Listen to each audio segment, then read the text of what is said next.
Okay, I think it's time. It's time to start. So as I was saying before, again, good morning, good afternoon, or good evening, depending on where you are. It's a pleasure to present you Andrea Saayman. She's very well known here. As you know, she's a former president of IATE. So I think that all of us know her very well, but just in case some of you do not know her, she's a professor of economics at the Northwest University in South Africa, and she's an applied econometrician. Her research interest is obviously in the field of tourism economics, but also in forecasting and also related with environmental valuation and sustainability.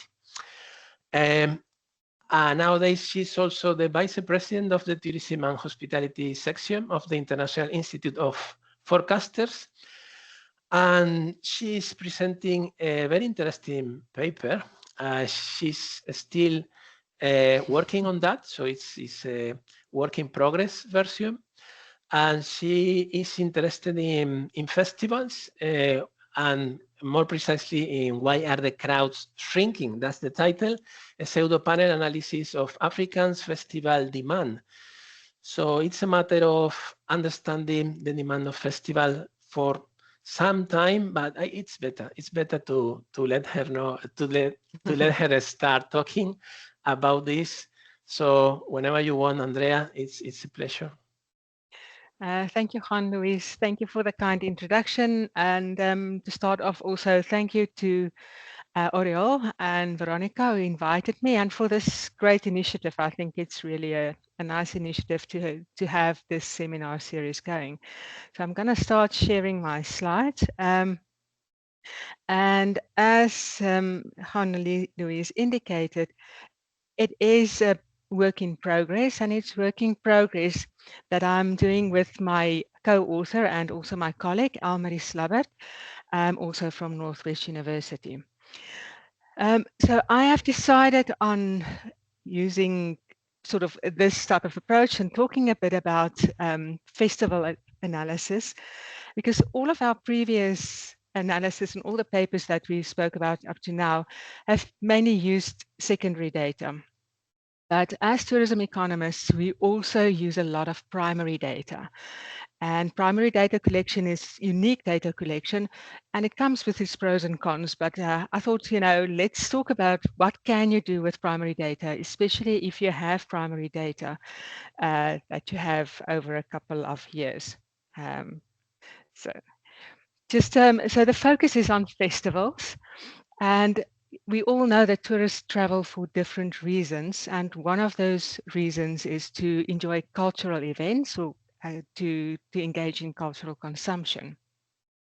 Now, the nice definition of cultural consumption is that it's the participation in and enjoyment of cultural activities, goods, and services. So, traveling to any festival or to any big event constitutes some form of cultural consumption.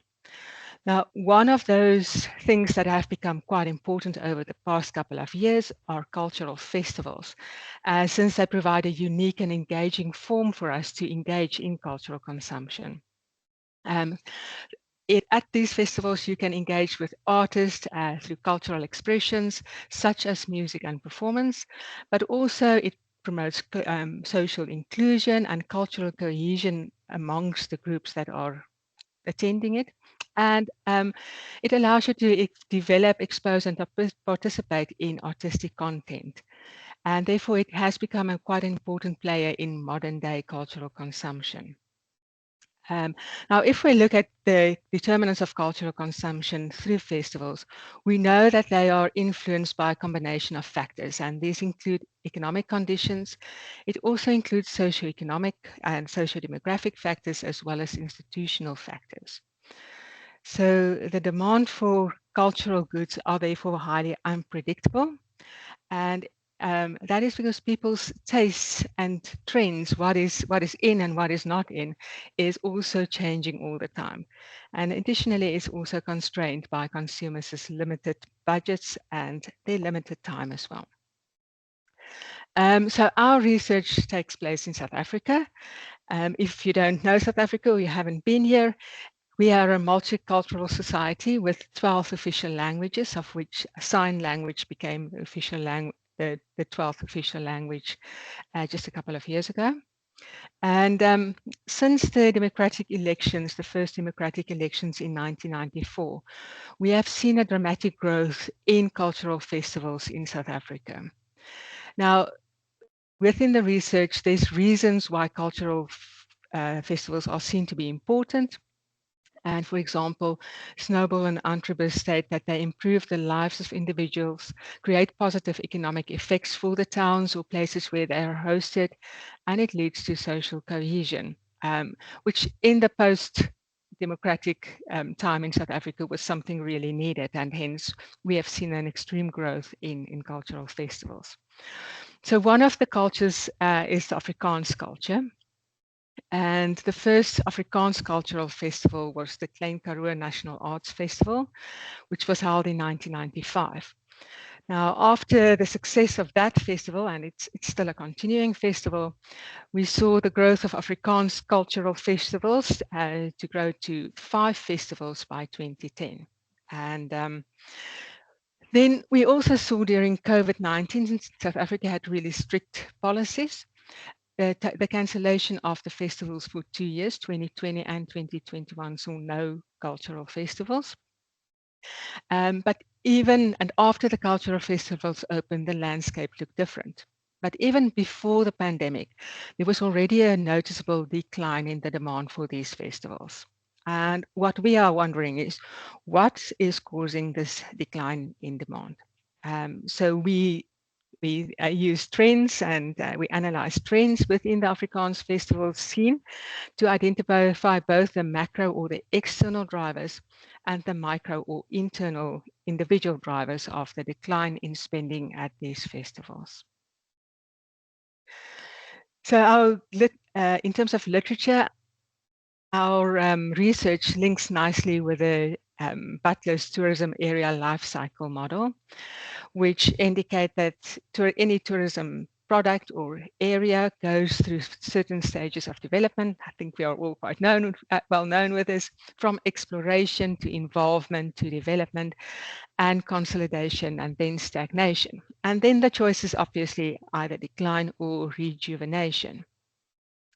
This has also been used in this festival and events landscape before by Beverland, who talks about stages of establishment, recognition, regional prominence, and then maturity and regional decline.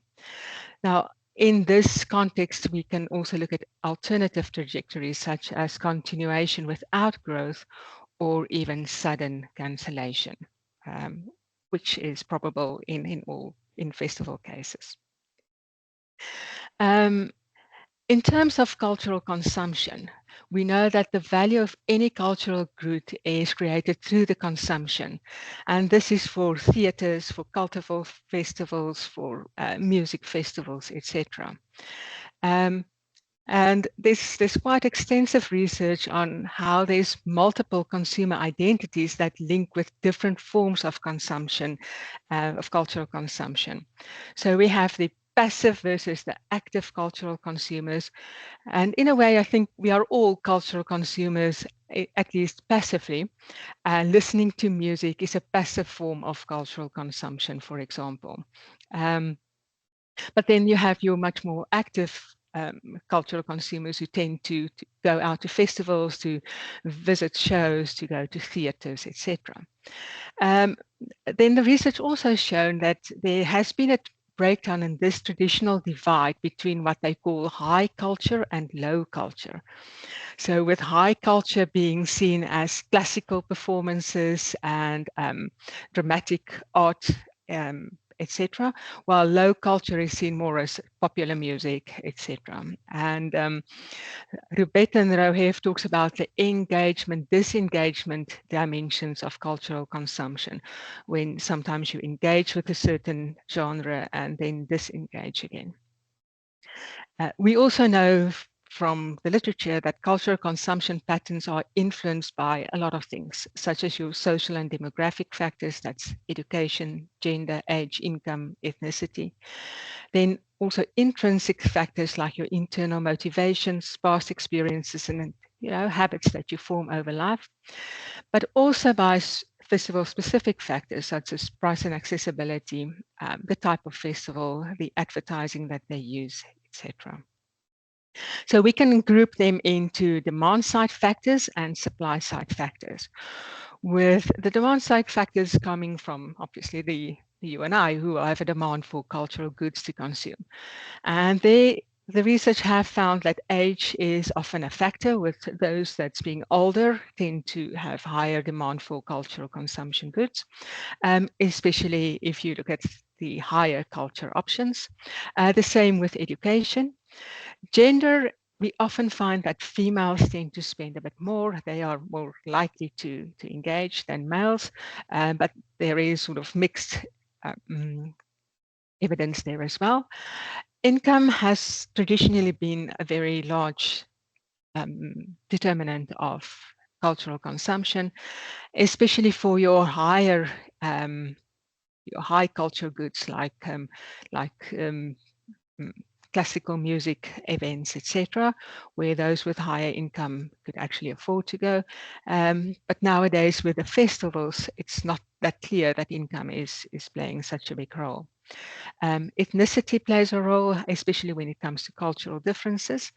The motives, why you are attending and what you search when you are going are important, as well as the price affordability and your experience. If you had a bad experience at a festival or event, it might not be repeated, but then people who tend to go, often there's some form of habit formation that takes place and they tend to go again and again.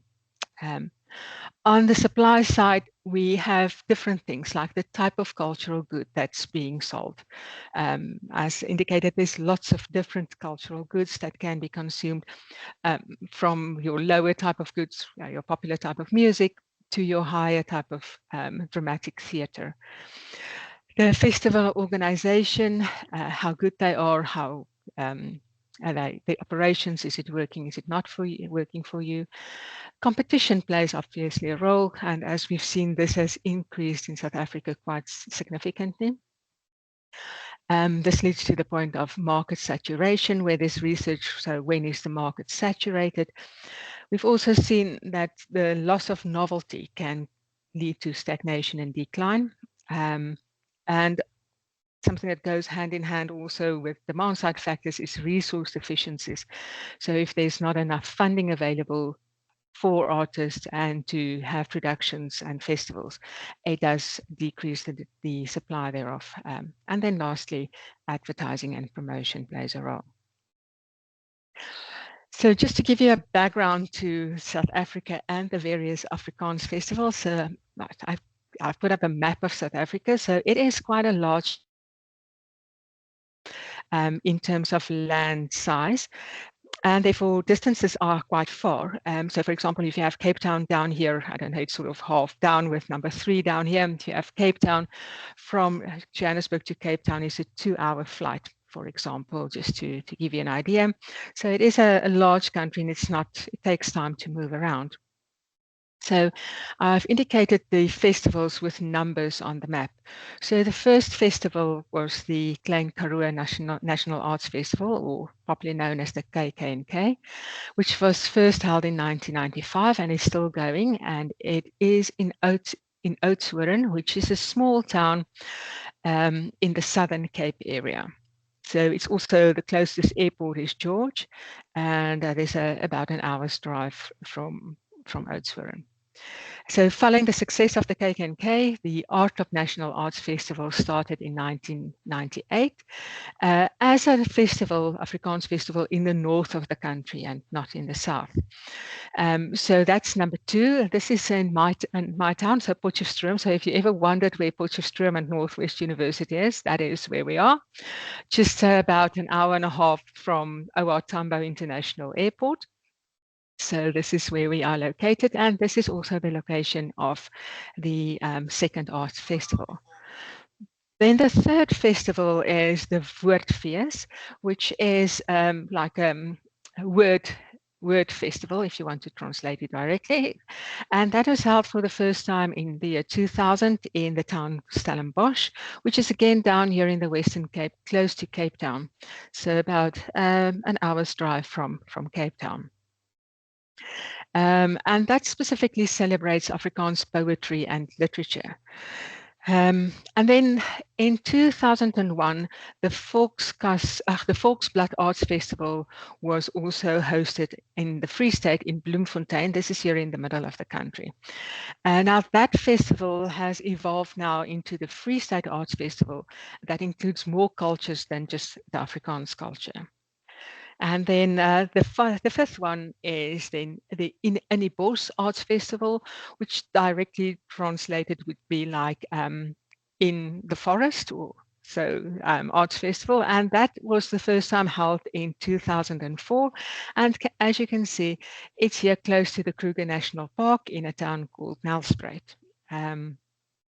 So that is another of the Afrikaans festivals.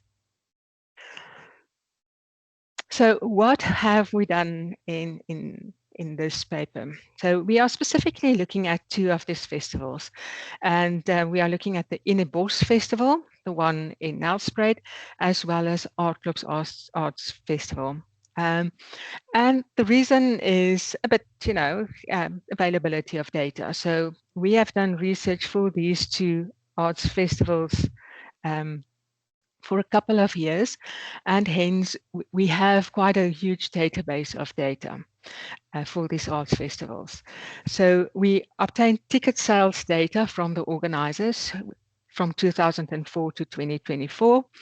There are some gaps in the data, which I hope to resolve at some stage, but most of the data there is complete. And then we have annual survey data of visitors. So for the Anibos Festival, we have it from 2004 to 2024, except for the years 2020, 21, and 2022, when the festival was not held due to the COVID-19 pandemic. In total, we have data of almost 8,000 respondents over the 18 years, which is about 430 per year that was gathered. For Artklub, we have consistent data. We have data earlier on as well, but consistent data we have from 2006 to 2024, except for the years 2020 and 2021, again due to the pandemic. And in 2022, you'll see it a bit in the data. The festival was held both a small festival, both in Potchefstroom and in Pretoria, close to Johannesburg, just to have something, because it was organized sort of at a late stage due to opening up of the regulations. So there is 2020 data, but it's you can see it in the data. It's not exactly the same as the rest. So in total, we have about 7,300 responses over 17 years, which again is about 430 respondents per year. So we estimated the visitor numbers mainly from the data sets and then the number of tickets that were sold. And then you get quite a good estimation of the number of visitors. So where we don't have the tickets sale data, we don't have an estimate of the number of people yet. So we also used macroeconomic data from the World Bank development indicators, and more specifically the real GDP per capita for South Africa, as well as data on how many Afrikaans-speaking people are there really in the country. So for those of you that are familiar with South Africa, Afrikaans is one of the languages, but it's not as widely spoken as it used to be. And there's a joke that Charlize Theron, the famous actress, said there's only 44 people speaking Afrikaans in South Africa left. So it's not 44, it's a bit more, but you will see. So is there enough people? How many people are really Afrikaans speaking? Then in terms of the microdata, so our annual survey data. So this is where I went a bit different and say, well, let's try to put the data together in a panel. But it's obviously not the same person we are surveying every year. And hence you have to find something that is common. And that common factor that I decided on was age. Okay, so age is one of the most common factors to build a pseudo panel on. So how it works is that I've matched and coded the variables that remained roughly constant throughout the surveys, and therefore recoded them to be exactly the same. And then I created age cohorts, which means that the cohorts are, there's 6 cohorts. Now, it is debatable how I created it. It was mainly, by looking at sort of the end date of my data to say what would be a sensible date for how many people would actually attend that, and sort of what is the dates in my data set, because we asked them their year of birth. And so the age cohort 1 is then the youngsters. So you can also think of them, if you want to, you can think of them as the Gen Zs coming in. Then you have the millennials and a bit more age cohort 2, a bit of the millennials, a bit of the Gen X. Age cohort 3 is about your Gen X generation mainly. Then cohort 4 lies from 1968 to 1977. I think most of us will fall in 3 and 4 probably. And then age cohort 5 is your post-war one. So it's more sort of the baby boomer generation 5 and 6. But in terms of age, that would mean someone who was born in 1997. By the time we are in 2024, they are already 25 years old. Now, also gathering data, we are not allowed to gather data from people younger than 18 years. So that means, for some years you'll see that age cohort doesn't have data in that yet. So that is how the pseudo panel is constructed, based on the age cohorts and then the year. So the age cohorts stay constant over time, which means we are able to track this generation over the past 20 years. What have they done? So how have they attended? How have they spent? How do they stay at the festival? Etc. So it also gives you really nice information. So besides being able to use your econometric skills to do something, you can just look at the data and see what is going on in the data. So this type of trend analysis is actually telling a lot of the story. So on aggregate, what does the data show? So this is the ticket sold, so please excuse the gap in the middle there. But I think you can see from the ticket sold what is going on. So in general, there is a decline in the number of tickets sold. Now, the tickets sold are tickets for festival productions. And maybe this should also be made clear. So IATE is slightly more of a music festival where there's a large stage, and then you buy for the festival grounds and you can go in and watch these performances. They do have other productions on the side, and therefore the production sales are always lower because the focus is slightly more on these big music events. Well, Art Club is really going out for a wide variety of productions. So it's from drama to ballet to classical music, to discussions to etc. So it's much more broad in that sense, and hence the types of productions. There's more productions and more tickets that's being sold. But as you can see, both of them are really on a declining trend. So from 2004, 5, 6, which would 2005 for Art Group, and 2006 for IATE, we have really seen a decline in the number of production tickets sold at these festivals. So from that, you can also see that the visitor numbers are also going the same way. So especially you can see from the Art Club visitor numbers, so it has stagnated somewhere in the 2000s, early 2000s, and it's been declining since then. And visitor numbers are really, really quite low.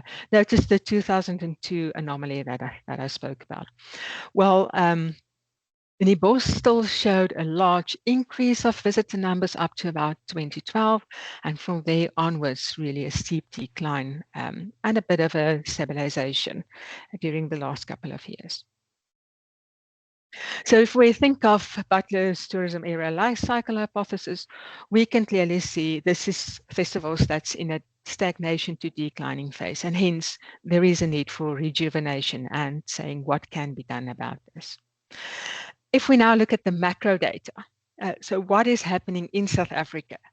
So, and here you can see the GDP per capita. So the only real good growth South Africa had was in the early 2000s when things were really going well. And since the financial crisis, there has been stagnation and decline in South Africa. So in absolute terms, you can see we are back to where we're about in terms of GDP per capita, where we were in about 2008. And prospects aren't looking great for the economy. We're not making smart choices, and hence there's no prospect that this will improve a lot in the near future. So in terms of income that people have in their pockets, it means that people don't have that much discretionary income as they had previously. In terms of what's happening to the market, we can see the number of Afrikaans-speaking people in South Africa between 2003 and 2024. And what's interesting is that there has been also a growth in Afrikaans-speaking people between 2003 and 2010. But since then, we have again see a nice decline in the number of Afrikaans-speaking people. And we can attribute that partly to immigration, Afrikaans-speaking people leaving the country, and going especially to Australia, New Zealand, the UK, and the US. But also to people who tend to say, well, English is the majority language, so I'm going to educate my children in English and rather send them to English schools. And hence, the people tend to become English and not Afrikaans anymore. So the market is declining. So if we now look at the survey data, I group them sort of in terms of the festivals. So the first is the Anibos Festival that I'm showing you. So this is sort of a scene from Anibos Festival. And you can also see then my age cohort distribution over the years. So age cohort 1 is the youngsters, remember the less born after 1997. And then age cohort 6, which is green, are those born before 1958.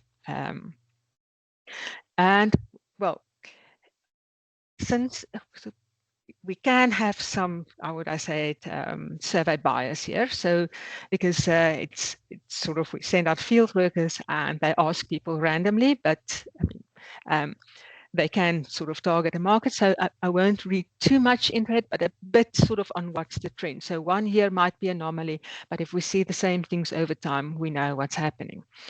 And we can see that especially the cohorts 5 and 6, which is your older generation, the younger, born before 1967, they are declining. Okay.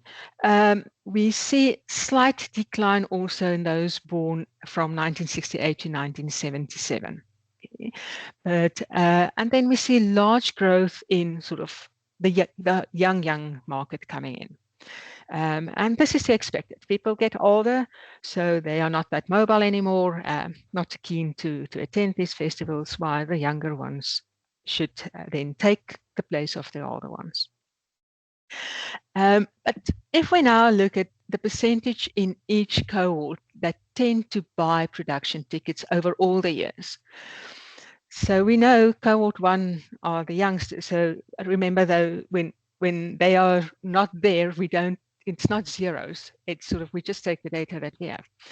So they are only 43.8 are buying tickets for productions as well.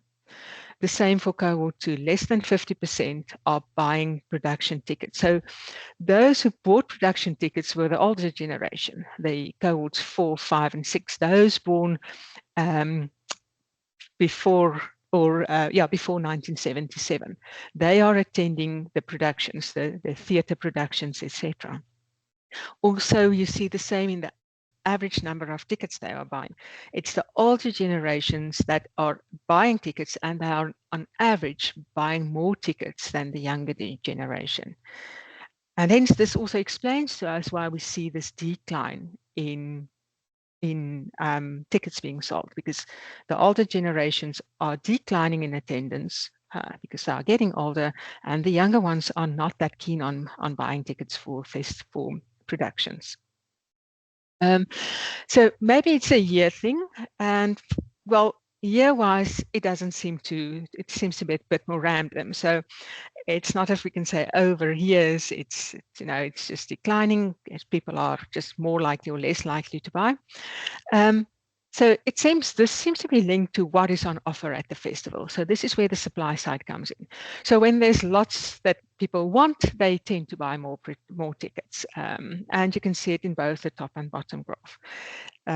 So this seems to be more linked to the yearly data to what's on offer, while the cohort data tells us what's happening in its age group.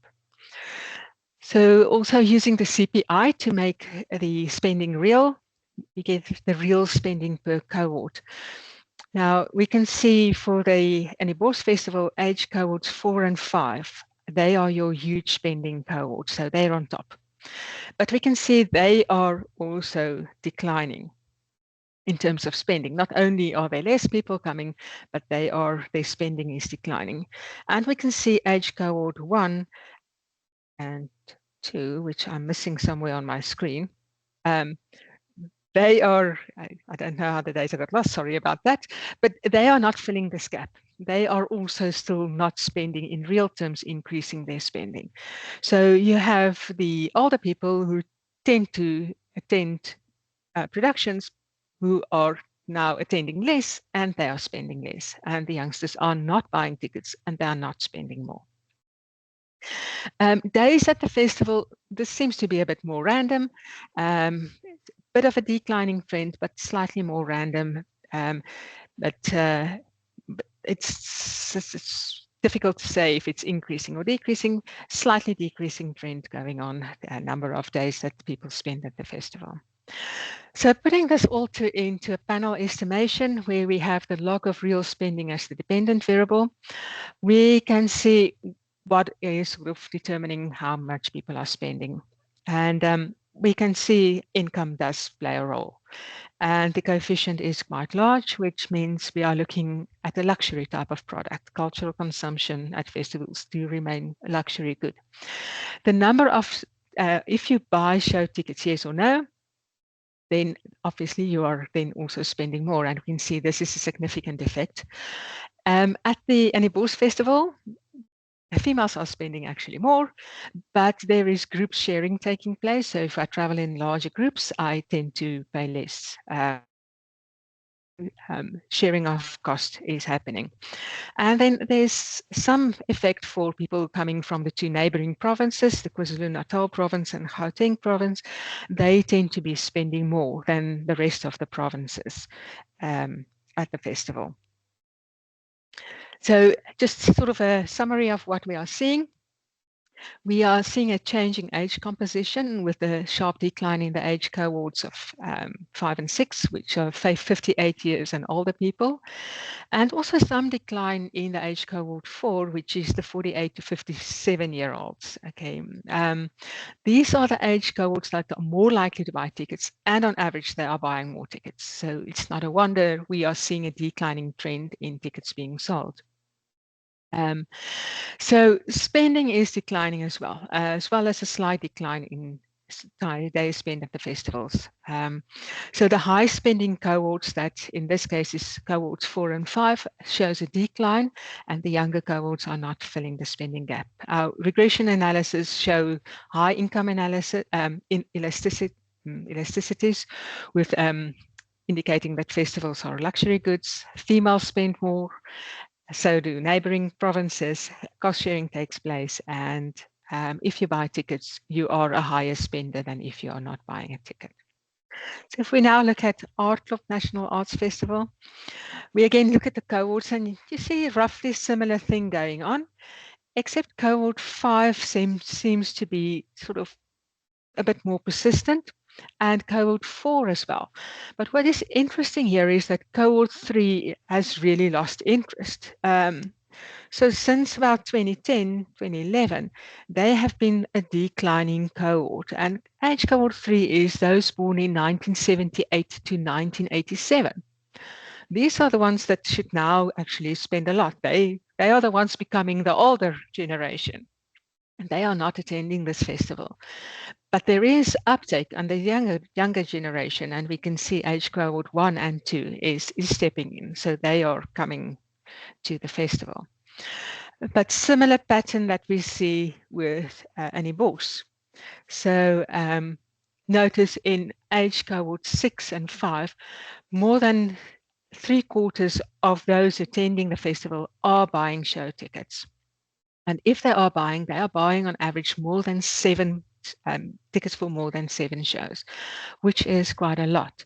And this decreases quite significantly when we get to age cohort 1 and 2, which is the younger generation now stepping in, where they are not only less likely to buy tickets for productions, but they are also buying less than their older counterparts over the years.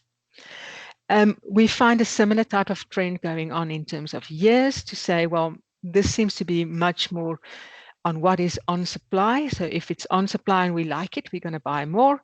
If we don't like what you offer, we are buying less. And then the real total spending according to cohort. Again, we see a similar trend as we are seeing at the Bos Festival, peaking around 2012, and then just a decline going on. And again, we find here, again, age cohorts 4 and 5 are the big cohorts that's spending. Now, in this case, remember that age cohort 4 is a bit more of a persistent attendee. But age cohort 3 is like really nowhere. It's not spending and it's not attending. There's a bit of a revival here in 2023, but that's about it. And the younger ones are still not spending at the festival. And the days spent, we can really see this is, again, a declining trend going on with a bit of an up at the end, but I think this is mainly due to the 22 festival that was held in 2 different locations, and basically people just went in and out. They didn't stay over. So a declining trend in terms of their days spent. For the Pasera panel analysis here, the fixed effects estimator worked nicely, and therefore you can see a much higher R squared. So we can explain a lot of the variance in spending. And again, we see income. And again, income is highly significant, and the coefficient is again much larger than 1, indicating a luxury good. In this case, though, interesting that females, if there's more females in your cohort, your spending is less. And locals spend less, but those from the Western Cape do to spend more. So if they travel here to Art Club, they spend more. As with any Bos, if you bought some tickets, the probability that you buy some tickets, it increases your spending. And in this case, Afrikaans-speaking people are spending more, and there is not cost sharing taking place, which makes us think that this is more a family festival where you come with your family. So if you are a larger group and you're paying for more people, you are actually spending more. While that's not the case at the Bos Festival, which might be more a friend outing. Here we also find that if you're a loyal attendee and if you have visited for a number of years, it does make a difference, although not that significant. But a revisit intention, if you say you are going to attend again, you are likely to spend less, which might indicate something like consumption smoothing going on for you. So in terms of our microdata, it also shows a changing age composition, not as sharp as that of in the Bos, but also a decline in age cohorts 5 and 6. Age cohort 4 here is a persistent age cohort, and in terms of attendance and in terms of spending. But age cohort 3 has never really taken to the festival. And this is a question that remains unanswered. We should look into the microdata to figure out what's going on there. The age cohorts who are more likely to buy tickets and that also spend more is your older age cohorts. And luckily we have age cohort 4 that's sort of keeping things going. But again, real spending is declining as well as days spent at the festivals. And age cohorts 1 and 2 are not spending, they're not attending the productions, and hence this is reason to worry. Okay. In terms of the regression results, I think I've mentioned most of it, that consumption is highly income elastic, even more income elastic than it is for any bourse. And hence it is a luxury good. Coming to this festival is sort of, if you don't have money, you are not coming. In this case, females are spending less, which is contrary to expectations, while it is a festival that attracts a large number of Afrikaans-speaking people, even more so than any bourse, if you have more of them in your age cohort, you tend to spend more and over years. Locals spend less, which probably accounts for saving on accommodation costs, while visitors from the Western Cape province spend more, which probably has to do with higher travel costs that may play a role. Buying tickets for productions, again, if you are buying a ticket, you are a higher spender than those that are not buying tickets. And we might think that there might be some habit formation taking place, but also some consumption smoothing behavior in the outlook results. So as I said, this is preliminary, and therefore I welcome any comments and any things that you can add to improve this for me. And me and my co-author Almarie, we are keen to sort of to have a very sort of insight into what is going on. So now the concluding remarks that we have is that, that we can see that Afrikaans festivals in South Africa is clearly in a stagnation and a decline stage of the talk. One of the festivals has already rebranded, and that was the Volksblad, the one in Bloemfontein. They already expanded to include a wider cultural focus. Hence, there is a need for rejuvenation, and the question is, what is needed, and if you do it, will it succeed? So if we look at our macro data, it doesn't say good news for South Africa.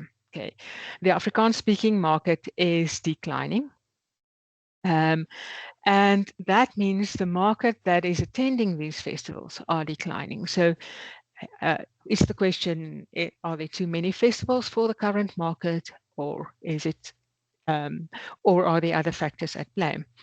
So the decline in real incomes in South Africa also are not good news for festivals. It is a luxury good, and with the stagnation in economic growth and the decline, as you've seen in the graph for the past decade, people just don't have incomes. And in tough economic times, attending or consuming cultural goods become less important.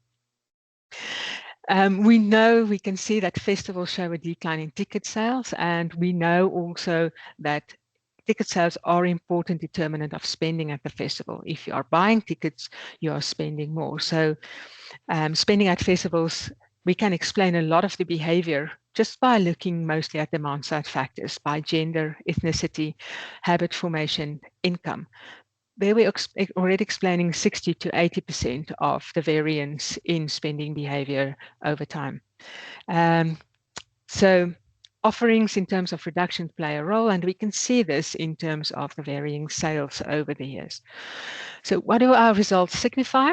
On the demand side, the market is changing. There's less higher spending in older age cohorts, less production ticket buyers. We have tougher economic conditions in the country that has a large influence on what is going on. In the supply side, there is a need to understand the younger market. They are attending and they are buying tickets, but are we offering productions that appeal to them? For the young market to become more active consumers of art festivals, we have to make an effort to keep them engaged. And hence, here we have to have a look again at what the primary data tells us. So this is what we still need to do. We have to go back and look in the past couple of years, and because we also ask them, for which type of productions do you buy tickets? And maybe see what genres is the ones that the younger markets are more specifically needed. So is there a preference for less highbrow cultural productions, or actually more? Are the genres that's on offer currently, is it what they want? And what is sort of their need for this younger market? Obviously, the paper has lots of limitations. So our macro level data series is too short to identify causality, especially the size of the market. And then the micro level data is very rich, but well, consistency in measurement over years, well, if we're talking about more than 20 years that we're measuring it, and it's not always that consistent. So there are lots of other questions in the microdata, but they're not consistently measured over time, which make the possibility of including them in the analysis more difficult. But they can be used to understand what we are seeing in this, and this is where we need to go back. Also, at this stage, we only know what's happening to those attending the festival. We do not know why people are not attending the festival. Why do we not choose to attend the festival? So, so we can explain the behavior of those that are at the festival, but not those that are not at the festival, which is a limitation of our current approach. So, and that is it for me. So I'm open for any questions, any suggestions to improve. Would be very much welcome. Thank you very much, Andrea. It's been a wonderful presentation.